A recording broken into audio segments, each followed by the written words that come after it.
Olá, bem-vindos ao Ponto de Vista, a pesquisa Retratos da Literatura no Brasil, realizada em 2020, revelou que quase metade da população do país, ou seja, 48%, não leu nenhum livro. Em números absolutos, isso representa cerca de 100 milhões de brasileiros com mais de 5 anos que não têm o hábito da leitura. O mercado editorial acaba sendo um termômetro para esse descaso histórico do país com os livros. Um levantamento feito pela Nielsen Book Data aponta que nos últimos 16 anos, a indústria do livro encolheu 39%. E é sobre este cenário e também sobre o mercado editorial capixaba que vamos tratar conversando com o Saulo Ribeiro. O Saulo é escritor, autor teatral e fundador da editora Cousa. Saulo, bem-vindo ao Ponto de Vista, prazer ter você aqui com a gente. Obrigado, Thelmo, um prazer estar aqui com vocês, obrigado pelo convite. Bom, vamos começar esse nosso bate-papo com uma pergunta bem genérica. Por que nós lemos tão pouco no Brasil? Thelmo, a gente tem um processo histórico no país que nunca valorizou muito o formato livro, né? A cultura brasileira, por seus índices de alfabetização, de educação e pelo compromisso, né, dos seus governantes, né, ao longo do processo histórico, né, a gente nunca teve um incentivo muito grande à leitura no país. Tanto que a nossa tradição oral, inclusive, é mais valorizada, né?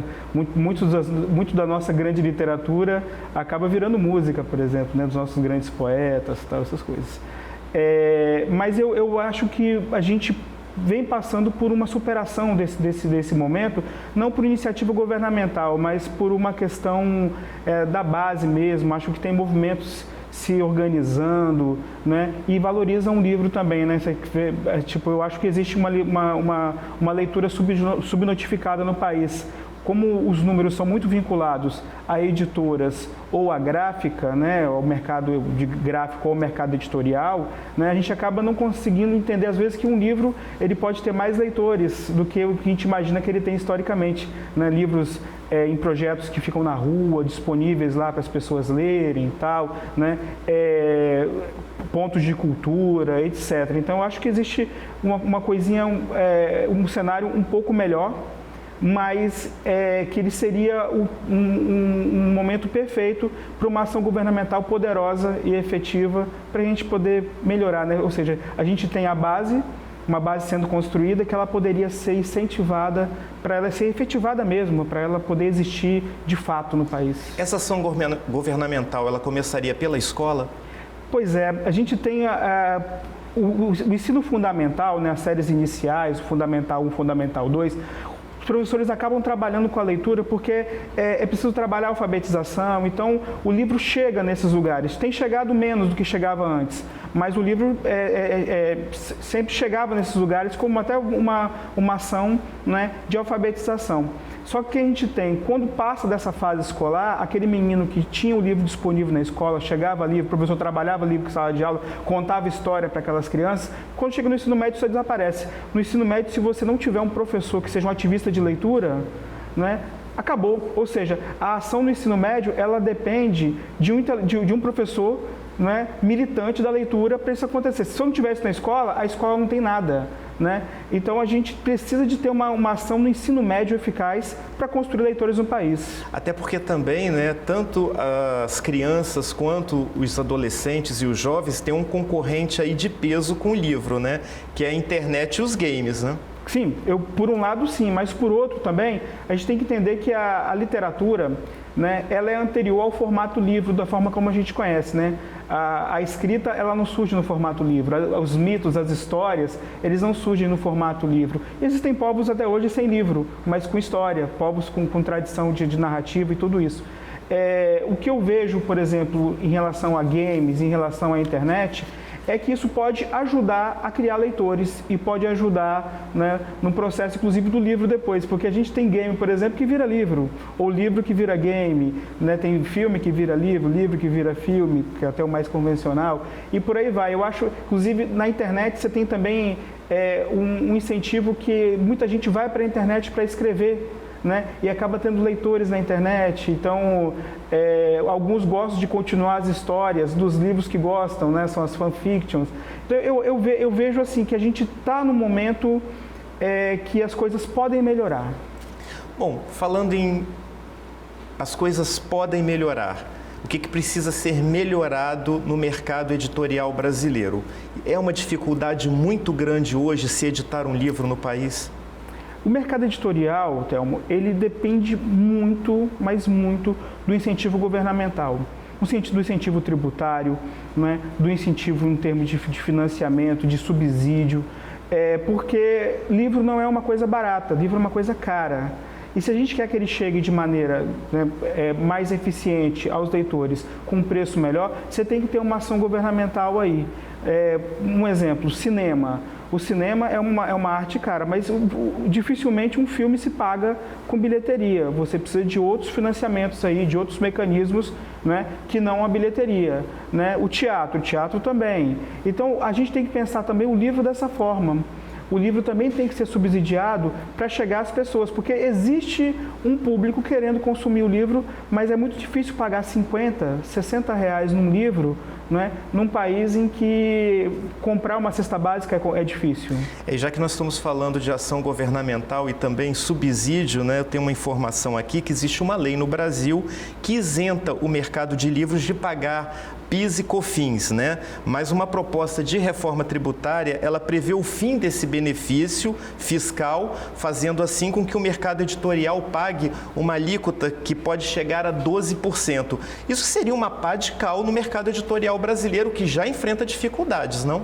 Com certeza. O mercado editorial brasileiro já sofre dificuldades por causa do fim das compras governamentais, que muito da crise das grandes editoras do país veio do fim das compras governamentais.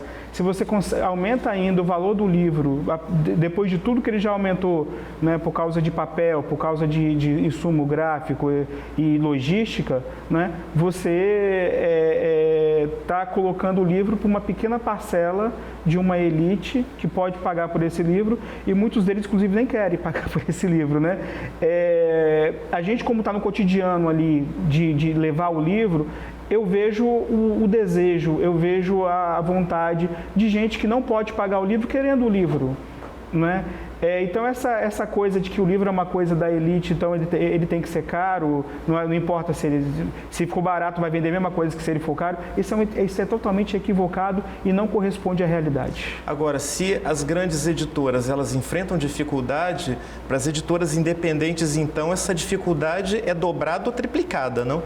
Inclusive, quando a gente discutia essa questão da crise das grandes editoras, que aconteceu isso há 5 anos, né, mais ou menos, né? É um processo que veio de 10 anos, mais ou menos, mas há 5 se agravou um pouco mais, né? Eu até discuti o seguinte, que nós, das pequenas editoras, a gente já segurava o rojão que eles entenderam depois. A gente não tinha acesso à grande mídia, a gente não tinha acesso a canais de logística e distribuição, a gente não tinha acesso a grandes redes de livraria, né? A gente não tinha mecanismos de chegar ao leitor de maneira mais potente. Então a gente já enfrentava aquilo tudo, né?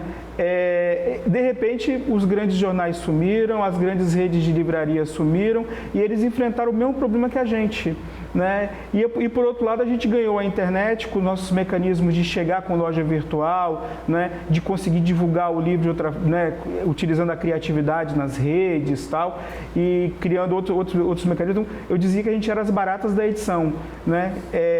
Como a gente já sabia, até quando existia isso tudo no mercado, a gente não tinha aquilo, né? A gente estava vivo. Quando aquilo tudo sumiu, eu falei, a gente vai ficar vivo, porque a gente já está acostumado com isso. Pode ter uma hecatombe que a gente fica vivo, né? Então, essa é uma característica das pequenas editoras. Pois é, você citou agora há pouco que o mercado editorial ele precisa de leis de incentivo, a exemplo do que existe no cinema, para o teatro, enfim.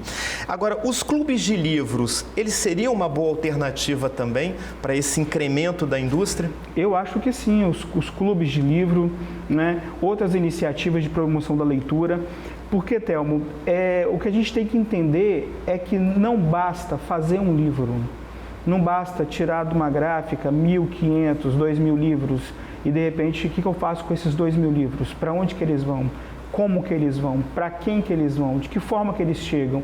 Não adianta isso. Então, hoje a gente tem que pensar que a difusão da leitura, né, é maior do que a difusão do próprio livro. É óbvio que é importantíssimo que a gente tenha o subsídio para o livro, para ele poder, né, alimentar as iniciativas de promoção de leitura. Mas o investimento maior que tem que ser feito no momento, a meu ver, né, é concomitante. De um lado, ajudar na produção de livros e, do outro lado, ajudar para que os livros cheguem. Então, a gente tem que incentivar tudo que possa fazer com que o livro chegue de maneira eficiente na ponta que é o leitor, né? Bom, falando agora do mercado editorial capixaba, quer dizer, a realidade não é muito diferente da realidade que nós vemos aí no cenário nacional, né? Mas existe alguma especificidade em termos de dificuldade para o editor aqui capixaba? Acho que primeiro eu gostaria de falar de uma qualidade, que isso é um aspecto facilitador para a gente.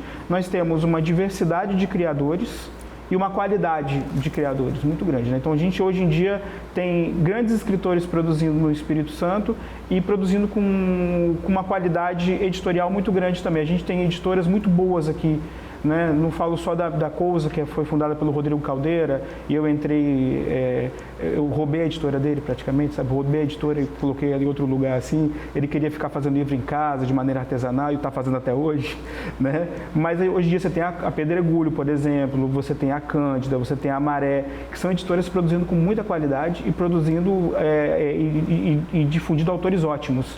Mas o aspecto dificultador para a gente é esse ainda, né? Do financiamento da leitura, do financiamento da difusão, né? E de conseguir criar iniciativas para que o livro saia de gueto, saia de pequenos grupos e ganhe grandes públicos, né? Então, esse é nosso desafio. Falando agora da editora Cousa, né? Que você é das pessoas aí que toca essa editora aí, né? E uma característica bem interessante da editora é que ela é uma editora viva, né? Ela é uma editora que está o tempo todo se reinventando, criando formas de popularizar, de democratizar não apenas o acesso dos leitores, né, aos livros, mas também dando visibilidade a esses talentos, né, que muitas vezes ficam meio que escondidos, né? Gostaria que você falasse um pouco para a gente aí dessa filosofia, dessa proposta da editora Cousa. A editora Cousa agora em 2022, 13 anos de estrada, né? E nesses 13 anos a gente sempre foi buscando caminhos para difundir o livro, né?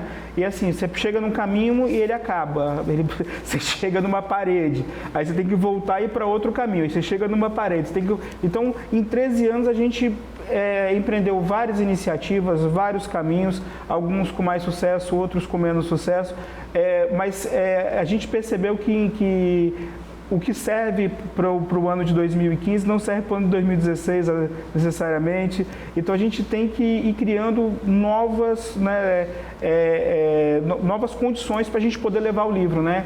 Então, eu gostei do que você falou de editora viva, porque é isso mesmo, né? É a gente tentar o tempo todo chegar com o livro e talvez não dê de uma forma, então vamos tentar de outra forma. Na nossa última fase agora, inclusive, a gente está publicando menos e difundindo mais. A gente antes publicava muito livro por ano, a gente está publicando bem menos agora, mas está fazendo... Uma média de quanto, mais ou menos? A gente chegava a 40 livros ano, 40, 50 Hoje livros ano. Hoje está em torno de quanto? Está em torno de 20 a 30 anos, mas a gente quer chegar a 15, a gente quer chegar a menos. Por quê? Porque a gente quer andar mais, a gente quer levar mais, a gente quer difundir mais, a gente quer que cada livro publicado, né, ganhe uma força de difusão maior. E às vezes a gente precisa de muito livro para isso, né? Então a ideia da gente, inclusive, é começar a difundir até livros que não são da Cousa. A gente está meio que migrando do modelo de editora para uma que a gente está chamando de difusora, né? A gente leva livros que não são da Cousa, a gente faz iniciativas de promoção da leitura e focando inclusive o ensino médio, que eu falei com você, que é aquele vácuo de leitura, né? Tentando criar projetos para o ensino médio. Agora, qual o preço médio desses livros? Isso é uma coisa sensível, Thelmo, porque uma editora pequena, ela faz uma tiragem de 100 exemplares, 150 exemplares, às vezes 50. Então, se você imagina um custo editorial de design, de revisão, de registro editorial, de tudo isso, de frete, e distribui isso para 100, 150 livros, o nosso livro é muito caro. O nosso livro fica em média com R$50, 40 a R$50, é muito caro. Alguns livros teriam que ser vendidos a R$60, R$70. Então, a gente não consegue vender por esse preço. Então, a gente precisa de subsidiar para ele cair. O preço médio de um livro numa editora alternativa hoje é em torno de R$50, não tem como. Na Cousa, como a gente está nesse processo de tentar financiar os livros, a gente consegue subsidiar para que eles caiam por pelo menos R$30, R$35, no máximo R$40. Né, dependendo do tamanho. Só que o que a gente quer, na verdade, é financiar tiragens maiores, vender para o preço menor para quem pode pagar e criar projetos de difusão para chegar de graça a quem não pode pagar. Vocês fazem trabalho nas escolas? A formação de novos leitores ou resgatar aqueles leitores que foram estimulados a ler na infância, né, e acabaram perdendo um pouco esse hábito na adolescência? Na pandemia a gente comprou uma Kombi, né, que a gente chamava de Kombi Ousa, tá até a camisa dela aqui. E aí a gente começou a rodar muito, fez uma websérie, foi até exibida aqui na TVE, que é o Fazendo Literatura criamos saraus e tal. E aí a gente começou quando voltou as aulas tal, a gente começou a ir uma vez por mês a uma escola pública, né, de maneira voluntária. A demanda foi tão grande que a gente não consegue mais atender. Ou a gente vai na escola, ou faz livro, ou faz outros projetos. Então a gente mantém uma visita mensal a escolas. E fora isso, a Kombi vai para festivais. Tem a Kombi, eu gostaria que você detalhasse esse trabalho da Kombi, né? Que foi assim emblemático, foi um sucesso, né? Percorreu o estado, né, inteiro e vai continuar percorrendo? Sim, a Kombi vai uma vez por mês a uma escola e nessa escola a gente bate um papo sobre a edição de livro, apresenta o autor e faz doação de livros, né, para os estudantes e tal. Só que a gente não consegue fazer isso mais do que uma vez por mês, porque senão a gente não faz outra coisa e nem sempre a gente tem tanto livro também financiado que dá para a gente fazer isso, né? Mas a tendência para 2023 é a gente aumentar a visita às escolas, a gente está construindo projetos de financiamento para isso, arrumando patrocinadores e tal. Não sei se eu posso falar, se eu não puder você corta isso, mas o próprio edital de literatura da Secult, ele financia também iniciativas de difusão da leitura. É um valor pequeno, não é um valor alto, mas que a gente adapta ali, né? Então agora, por exemplo, a gente foi aprovado em para 2023, então em 2023 a gente visita 10 escolas com patrocínio do edital da Secult. Né? Óbvio que a gente é meio doido, em vez de ir em 10, a gente vai em 20, né? A gente vai em 10 patrocinados e vai em mais 10 sem patrocínio, né? Vocês já entraram ou pretendem entrar no mercado digital, do livro digital? A gente já está nesse mercado como uma forma de potencializar o alcance do livro. Então, muitos livros da editora, eles têm formato digital e formato físico. E eu entendo que o formato digital não atrapalha o formato físico, pelo contrário. Muita gente, às vezes, baixa um livro, gosta e depois vai lá e compra o papel na editora. Ou então compra o papel primeiro, aí, tipo, tem gente que já não acumula mais livro em casa, né? Aí quando quer ler de novo, vai lá e baixa o e-book.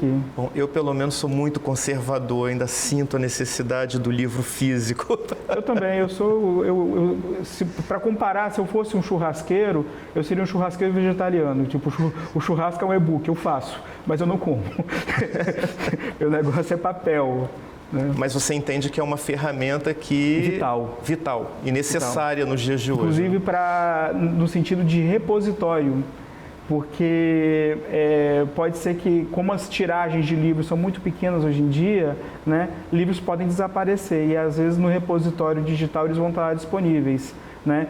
Muito embora eu acho que a gente tem que resistir à ideia do livro ser só digital.